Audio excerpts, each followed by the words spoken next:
Shalom guys, selamat datang di channel aku Snack Rohani bersama Lunar di Solarius. Nah, pada kesempatan kali ini kita akan merenungkan firman Tuhan yang terambil dari Lukas 12 ayat 13 sampai 21 dengan judulnya Harta Melimpah Bukan Jaminan Hidup. Nah, shalom teman-teman. Hari ini kita mau merenungkan tentang satu hal yang sering banget jadi pusat perhatian manusia, yaitu apa? Harta kekayaan. Siapa sih yang nggak mau punya harta melimpah?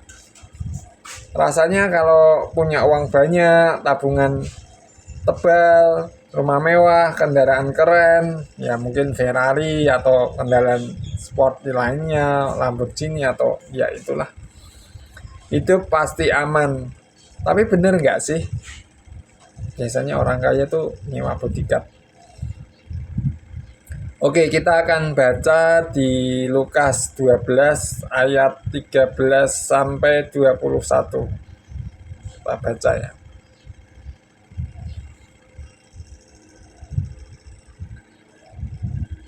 Seorang dari orang banyak itu berkata kepada Yesus, "Guru, katakanlah kepada saudaraku supaya ia berbagi warisan dengan aku." Tetapi Yesus berkata kepadanya, "Saudara, siapakah yang telah mengangkat aku menjadi hakim atau pengantara atas kamu?" Katanya lagi kepada mereka, "Berjaga-jagalah dan waspadalah terhadap segala ketamakan.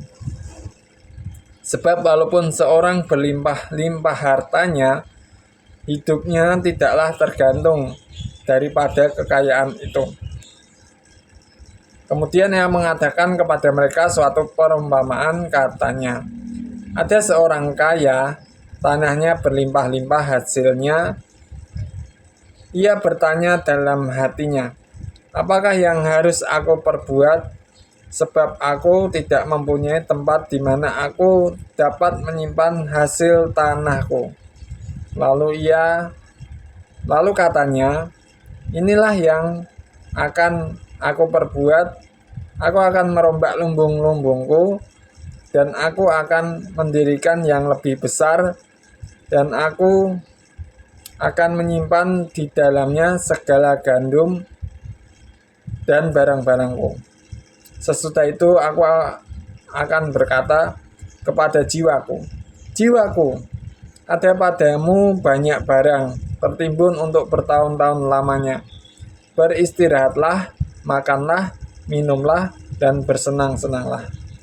Tetapi firman Allah kepadanya, "Hai engkau orang bodoh, pada malam ini juga jiwamu akan diambil daripadamu, dan apa yang telah kau sediakan untuk siapakah itu nanti? Demikianlah jadinya dengan orang yang mengumpulkan harta bagi dirinya sendiri, jikalau ia tidak kaya di hadapan Allah."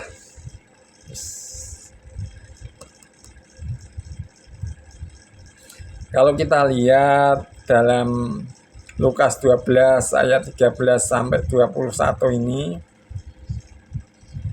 ada satu orang yang datang kepada Yesus. Dia minta supaya Yesus menyuruh saudaranya berbagi warisan.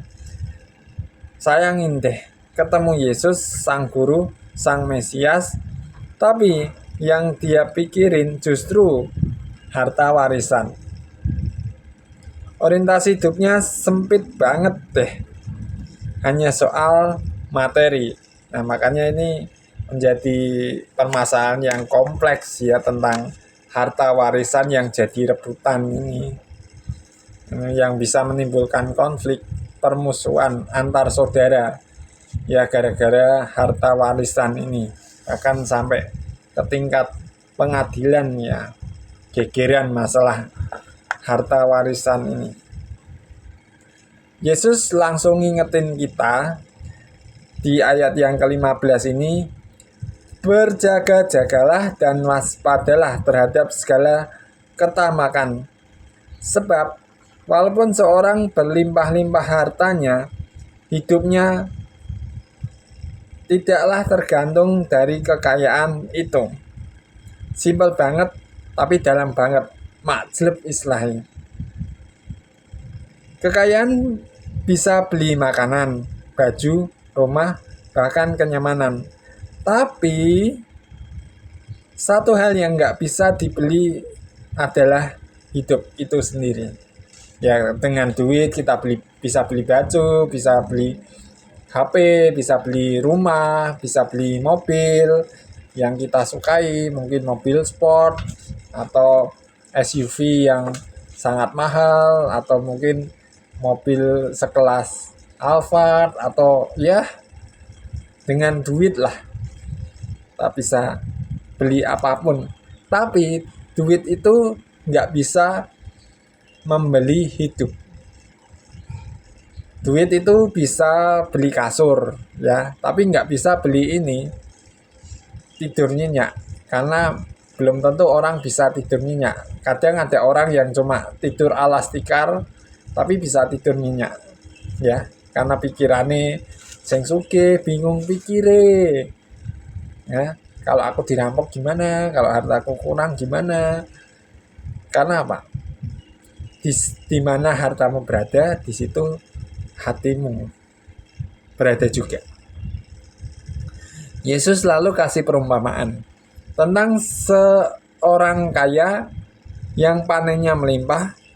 Dia sibuk mikirin, waduh, hasil panen gue terlalu banyak nih, lumbung gue juga nggak cukup.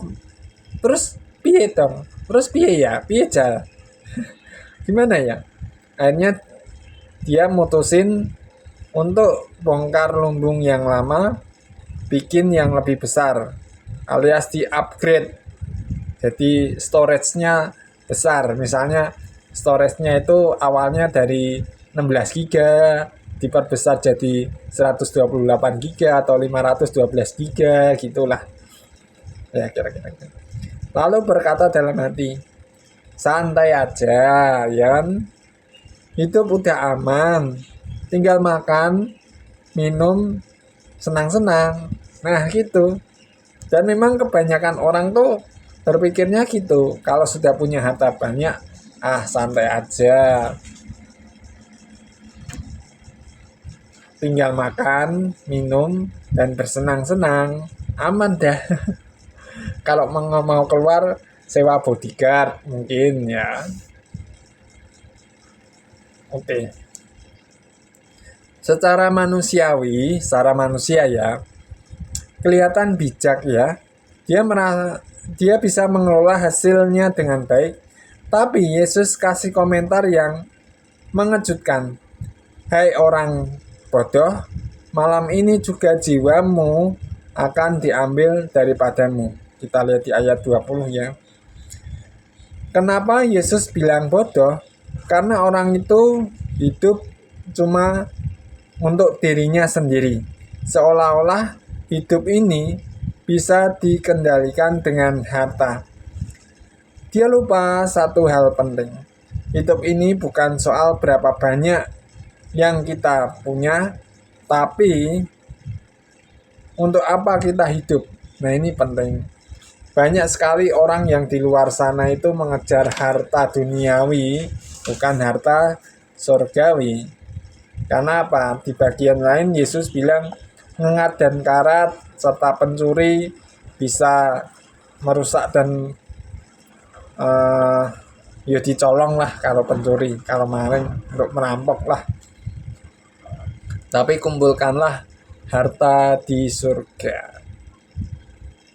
Oke guys, mungkin kita juga sering terjebak dalam pola pikir yang sama.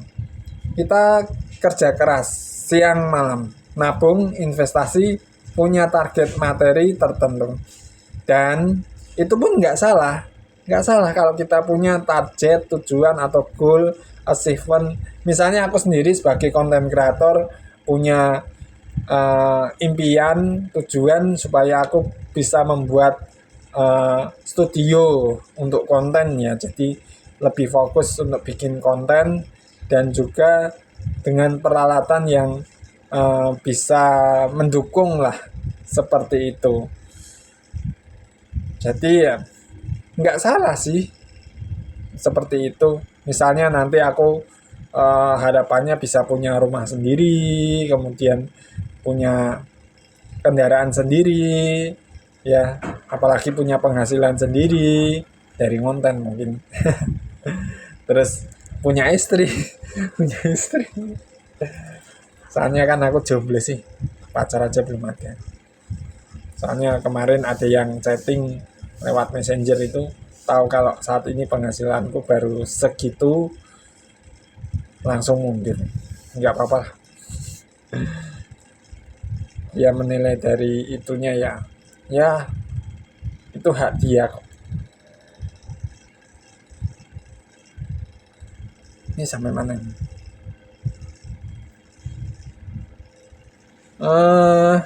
Tapi kalau semua itu bikin kita lupa akan Tuhan, lupa bersyukur, lupa berbagi, akhirnya kita cuma menimbun tanpa makna. Ngumpulin harta, beli ini, beli itu, tapi nggak kepake.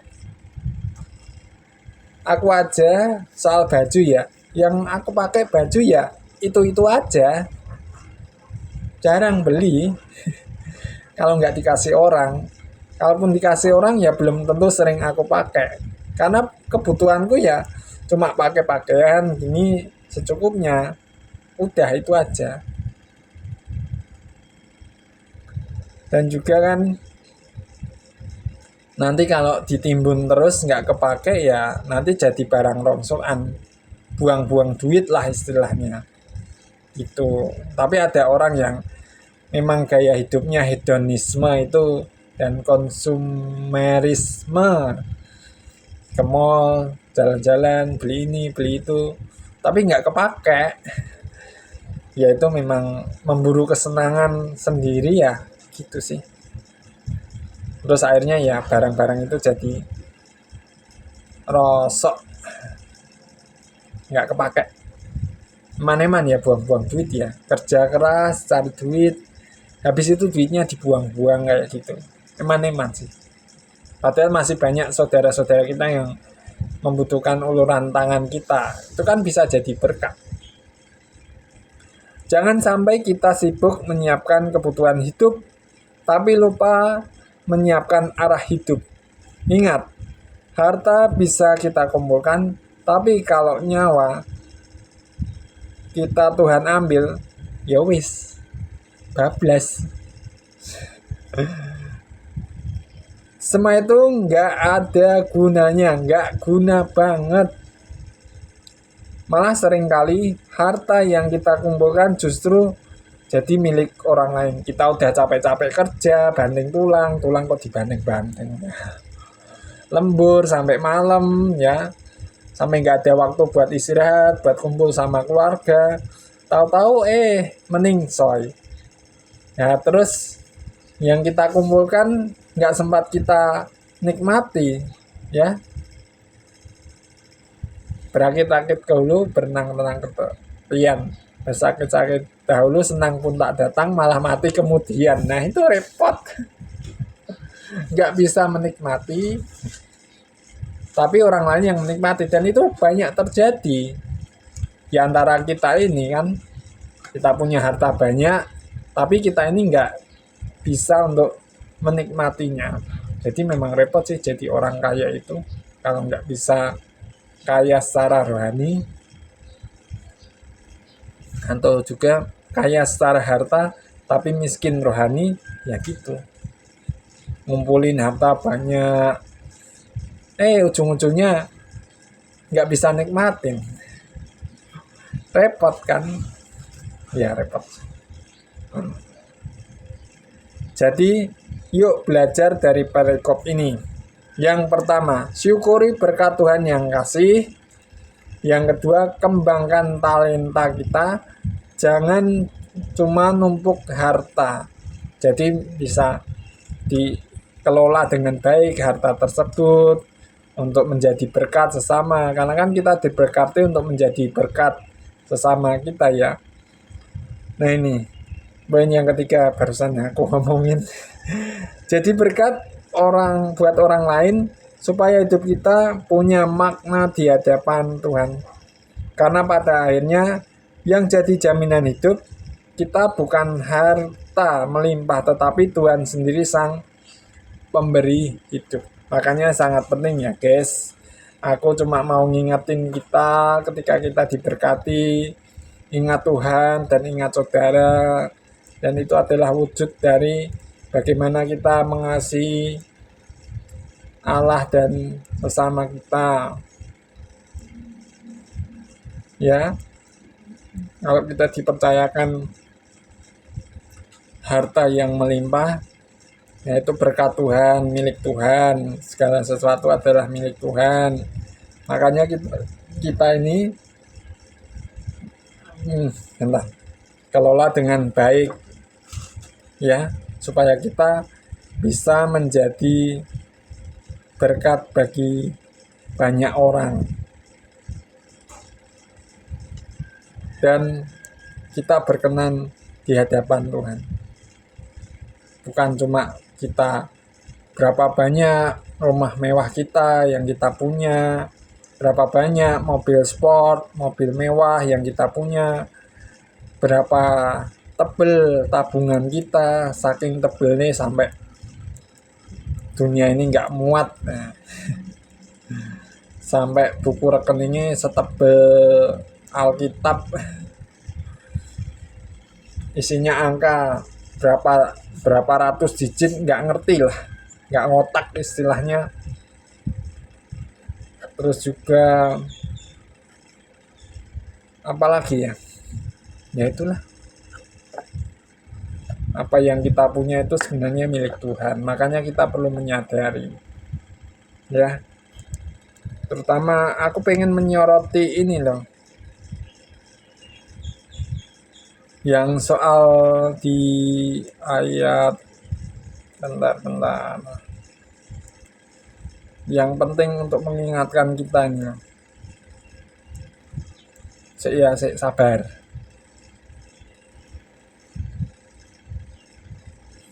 Di ayat 13. Ya kan?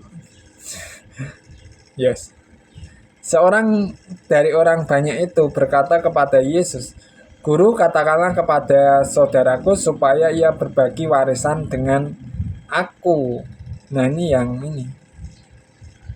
Tapi Yesus jawabnya gini. Tetapi Yesus berkata kepadanya, "Saudara, siapakah yang telah mengangkat aku menjadi hakim atau pengantara atas kamu?" Lalu di ayat 15 katanya lagi kepada mereka, "Berjaga-jagalah dan waspadalah terhadap segala ketamakan, sebab walaupun seorang berlimpah-limpah hartanya, hidupnya tidaklah tergantung daripada kekayaan itu." Nah, terus masuk ke perumpamaan yang tadi aku ceritain ya. Nah, memang ini menjadi isu klasik soal warisan ya. Jadi rebutan.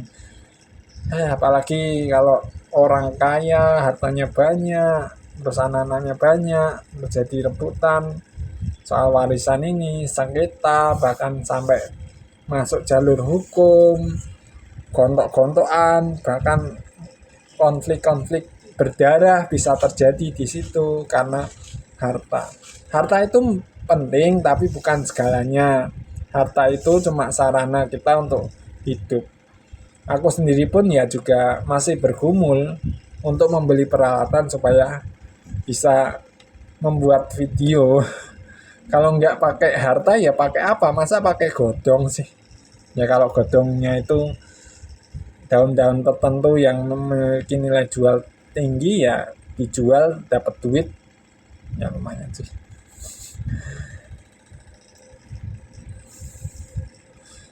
Oke guys, kira-kira segitu dulu. Yang kita bisa ambil dari renungan ini adalah yang pertama, kita bersyukur atas berkat yang Tuhan beri dalam kehidupan kita. ya disyukuri, bukan syukur nggak kayak gitu. Lalu mengembangkan talenta kita, jangan cuma numpuk harta aja. Jadi apa yang Tuhan percayakan, misalnya harta itu bagaimana kita kelola. Untuk poin yang ketiga ini, untuk menjadi berkat buat orang lain, supaya hidup kita punya makna di hadapan Tuhan. Dia kira-kira seperti itu. Yes, semoga bisa jadi berkat lah. Oke guys, terima kasih telah menyimak video renungan ini dari awal sampai akhir. Semoga renungan ini bisa menjadi berkat untuk kita semuanya, mengingatkan kita harta itu memang penting tapi bukan segalanya, dan juga penting untuk menjaga persaudaraan daripada harta. Harta itu bisa dicari, tapi kalau saudara ataupun nyawa bisa dibeli dengan uang enggak. Dioperasi seperti apapun, kalau sudah meningsoy ya sudah, nggak akan bisa hidup. Kalaupun bisa hidup ya kayak Frankenstein itu, zombie manusia itu. Maksudnya gini, ketika jiwa itu diambil oleh Tuhan ya sudah, harta materi di dunia ini ditinggal. Tapi aku bilang ini bukan berarti harta benda itu nggak penting ya. Aku juga pasti butuh kok. Soalnya untuk beli peralatan dan bangun studio kan juga butuh uang ya gitu, tapi bukan prioritas utama. Tetapi prioritas utama adalah Matius 6 ayat 33, carilah dahulu kerajaan Allah dan kebenarannya, maka semuanya akan ditambahkan kepadamu. Kita lebih berorientasi pada hal-hal yang rohani. Hal yang jasmani hanya mendukung, asal ada pakaian dan makanan cukuplah. Maksudnya supaya kita bersyukur dengan apa yang ada. Aku juga bersyukur meskipun peralatanku untuk saat ini masih sederhana untuk bikin konten, jadi ya disyukuri aja. Oke guys, terima kasih pada kalian nyimak video ini. Kayaknya aku tadi ngomong gitu, kok tak ulang-ulang lagi ya. Terima kasih kepada para donatur yang mendukung pelayanan channel ini, sehingga channel ini terus berbagi berkat renungan firman Tuhan pada kita semuanya, yang memberkati dan mengingatkan. Tadi aku sudah bilang berkat berapa kali ya. Tentunya berkat secara rohani supaya iman kita terus bertumbuh di dalam Kristus ya guys. Dan juga apabila ada yang merasa tersinggung, diingatkan, ayo toh bertobat. Ya, jangan video apa kok nyinggung-nyinggung terus jadi masalah lagi, padahal aku cuma mau ngingetin aja. Kadang kalau kita diingetin, ditegur itu sakit sih, tapi itu justru malah membuat iman kita terus bertumbuh dalam Kristus. Ya terima kasih ya para donatur. Terus juga mohon dukungan doanya untuk membeli peralatan dan bikin studio sendiri, sehingga aku bisa bikin video lebih bagus lagi lah. Ya lebih bagus lagi, lebih bagus.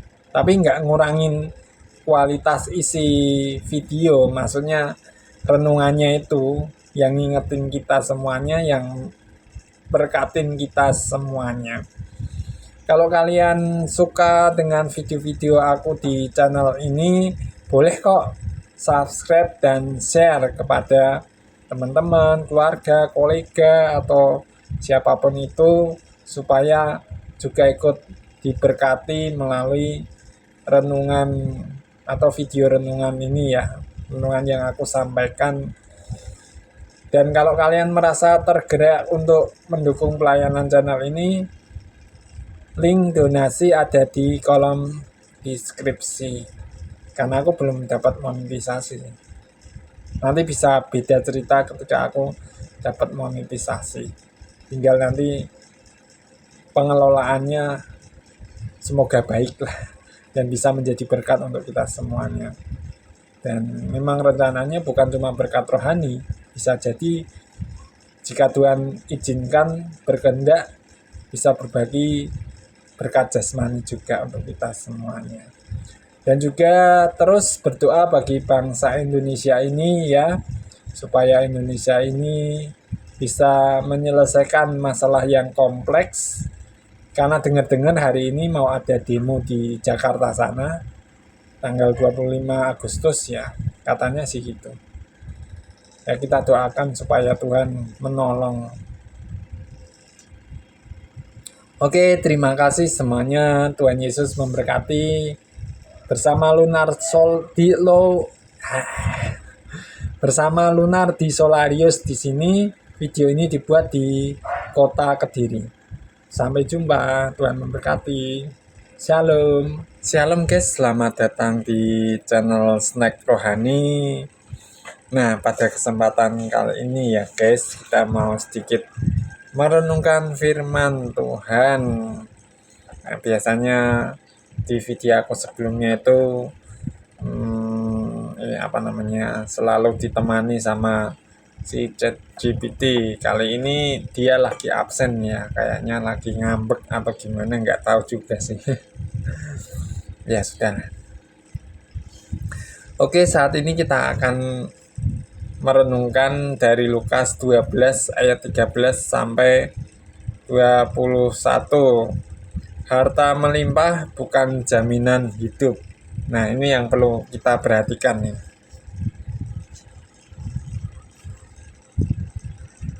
Oke, aku nurut skrip aja ya guys yang aku buat dengan sedikit bantuan ChatGPT supaya bahasanya bagus. Soalnya aku nggak begitu bisa pintar merangkai kata-kata kayak pujangga gitu. Salam teman-teman, hari ini kita mau merenungkan tentang satu hal yang sering banget dan jadi pusat perhatian manusia. Harta kekayaan. Siapa sih yang nggak mau punya harta melimpah? Yo, siapa ya? Biasanya kalau punya uang banyak, tabungan tebel, terus rumah mewah, kendaraan keren, hidup pasti aman. Tapi bener nggak sih? Oke, kita coba baca teksnya dulu ya. Lukas 12 ayat 13 sampai 21 ini lumayan panjang. Aku bacakan ya. Ya, bacakan. Seorang dari orang banyak itu berkata kepada Yesus, "Guru, katakanlah kepada saudaraku supaya ia berbagi warisan dengan aku." Tetapi Yesus berkata kepadanya, "Saudara, siapakah yang telah mengangkat aku menjadi hakim atau pengantara atas kamu?" Katanya lagi kepada mereka, "Berjaga-jagalah dan waspadalah terhadap segala ketamakan. Sebab walaupun seorang berlimpah-limpah hartanya, hidupnya tidaklah tergantung daripada kekayaan itu." Kemudian ia mengatakan kepada mereka suatu perumpamaan, katanya, "Ada seorang kaya, tanahnya berlimpah-limpah hasilnya. Ia bertanya dalam hatinya, 'Apakah yang harus aku perbuat sebab aku tidak mempunyai tempat di mana aku dapat menyimpan hasil tanahku?' Lalu katanya, 'Inilah yang akan aku perbuat.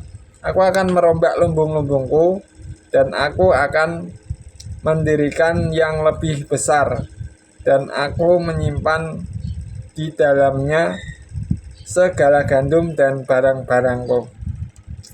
Sesudah itu, aku akan berkata kepada jiwaku, jiwaku, ada padamu banyak barang tertimbun untuk bertahun-tahun lamanya. Beristirahatlah, makanlah, minumlah, dan bersenang-senanglah.' Tetapi firman Allah kepadanya, 'Hai engkau orang bodoh, pada malam ini juga jiwamu akan diambil daripadamu, dan apa yang telah kau sediakan untuk siapakah itu nanti?' Demikianlah jadinya dengan orang yang mengumpulkan harta dirinya sendiri, jikalau ia tidak kaya di hadapan Allah. Mantap ini. Oke. Mana? Ya ini.